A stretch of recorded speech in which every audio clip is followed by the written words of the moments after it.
다속 사상으로 본 유교 맹자 103번째 시간입니다.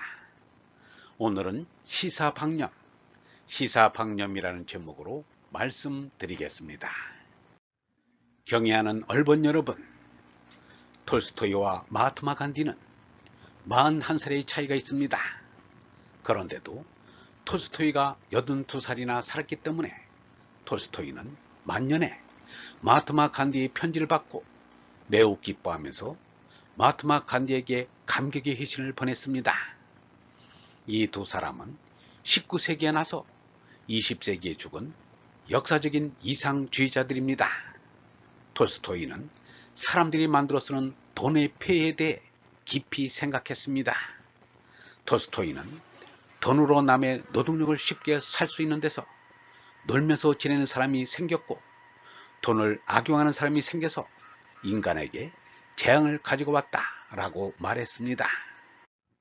마하트마 간디는 사람들이 만들어 쓰는 기계에 대하여 깊이 생각했습니다.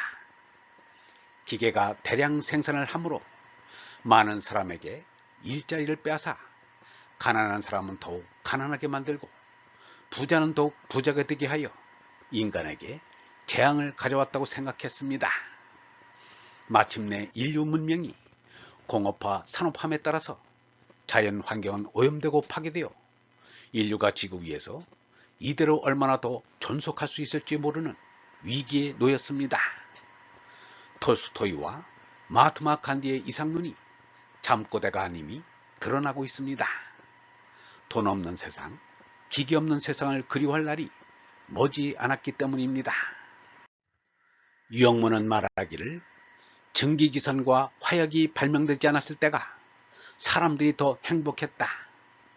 원자 분열이 안 되었다면 더 행복할지 모른다. 요즘에 사망률이 낮아졌다느니 일상생활이 편리하다느니 하는 걸 무슨 굉장한 복지인 것 같이 생각을 한다. 이게 복지가 될 까닭이 없다. 우리가 단단히 속고 있는 거다. 신경과민이 다 되어버렸다. 약이라는 것을 모르고 사는 세상이 되어야 한다 라고 했습니다. 그런데 오늘에 와서 한 가지 좋은 것이 있습니다. 병역 의무 말고는 부역이라는 강제 노역이 없어진 것입니다. 우주선을 타고서 지구를 내려다보았을 때 육안으로 보이는 유일한 인공구조물이 중국의 만리장성이라고 합니다. 오늘에 와서 중국의 관광자원이 되었지만 만리장성의 돌 하나하나가 돌이 아니요 만리장성을 쌓다가 죽은 일꾼들의 두개골이라는 것을 알아야 합니다. 만리장성을 쌓을 때 얼마나 많은 사람이 죽었는지 모릅니다.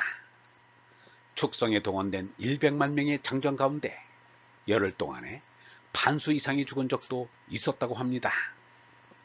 만리장성에 동원되어 농사일을 할 사람이 없어 고을마다 농토가 묵었으며 남편을 잃은 수많은 여인들의 비참한 모습은 목불인견이었다고 합니다. 맹자가 말하기를 백성들에게 농사질 시기를 빼앗으면 농사를 못 짓고 부모님을 봉양치 못해 부모님이 추위에 얼고 굶주리며 형제와 처자가 흩어지게 된다 라고 했습니다. 시사란 부역을 시키되 농한기 시켜 농사에는 지장이 없게 하라는 말입니다. 또 강제노역 못지않게 백성들에게 무서운 것이 터무니없는 무거운 현물세였습니다. 돈으로 국세를 내게 된 지는 얼마 안 됩니다. 후당의 장종은 공겸이라는 자에게 재물을 맡겼습니다. 공겸은 장종에게 잘 보이고자 얼마나 많은 세금을 거둬들였는지 백성들은 물론 병사들까지 가난에 못 견뎌 처자식까지 파는 일이 허다했습니다. 장종의 개인 곳간에는 금은 보화가 넘쳤습니다. 국세에다 말질하는 수고비, 운반비, 쥐가 먹어 축나는 것까지 더해 거두니 그야말로 배보다 배꼽이 컸습니다. 해마다 여름 가을에 사나운 태풍이 부는 것은 오랜 세월 동안 위정자들의 가렴주기에 시달리며 죽어간 수많은 사람의 눈물과 한숨이 모인 것이리라. 그래서 맹자는 말하기를 백성들에게 형벌은 덜어주고 쇠고dom은 얇게 하라 라고 했습니다. 공자의 제자 염구가 노나라 상경 계시의 가제의 일을 보았습니다. 계시는 노나라 주공보다 더 부했습니다. 그런데 염구가 계시를 위하여 쇠를 올렸습니다. 이를 알게 된 공자가 노하여 염구는 내 제자가 아니다. 나의 제자들은 북을 쳐 염구를 꾸짖어야 한다 라고 했습니다.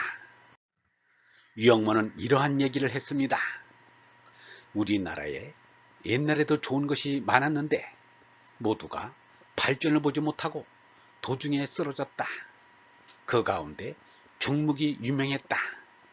이것이 좋다니까 나라에서 자꾸 공짜로 바치라고 했다. 안 갖다 줄 수 없어 갖다 주었다. 그러니 손해만 나서 생계를 이어갈 수가 없었다. 그래서 한 사람 두 사람 중묵 제조업을 그만두었다. 참으로 호랑이보다 더 무서운 것이 관리의 횡포가 아닌가. 그런데 지금이 어느 시대라고 아직도 세금을 횡령하는 세리들이 적지 않다니 놀랄 일입니다. 나라의 세수가 누수 아닌 누금 현상을 일으키는데 징세의 세목만 늘리고 과표만 올려 세금을 많이 거두려고 했으니 국민 수탈이란 비난을 면치 못할 것입니다. 맹자가 말하기를 연못을 위해서 물고기를 몰아주는 것은 수달이요, 숲을 위해서 참새떼를 몰아주는 것은 새떼요, 탕원과 무왕을 위해 백성을 몰아주는 것은 거랑과 주왕이었다고 했지만 복잡한 세제와 높은 세율은 부정만을 돕습니다. 흔히 사람들이 공무원은 허각정진인 도둑이라고 말하는데 이제는 참으로 듣기 싫습니다. 공직자의 부정부패는 참으로 통탄스럽기 그지없는 망국의 병근입니다. 얼번 여러분, 나라는 국민을 위해 존재하는 것인데 이 나라 국민은 나라를 위해 존재하는 것처럼 보입니다. 국민들은 정신 똑바로 차리고 주인 정신으로 나라를 지켜야 합니다. 민주주의 시대의 주인 노릇을 잘 하려면 두 눈 부릅뜨고 국민의 대표부터 제대로 뽑아야 합니다. 영성신학원 다속아카데미의 하늘소리였습니다.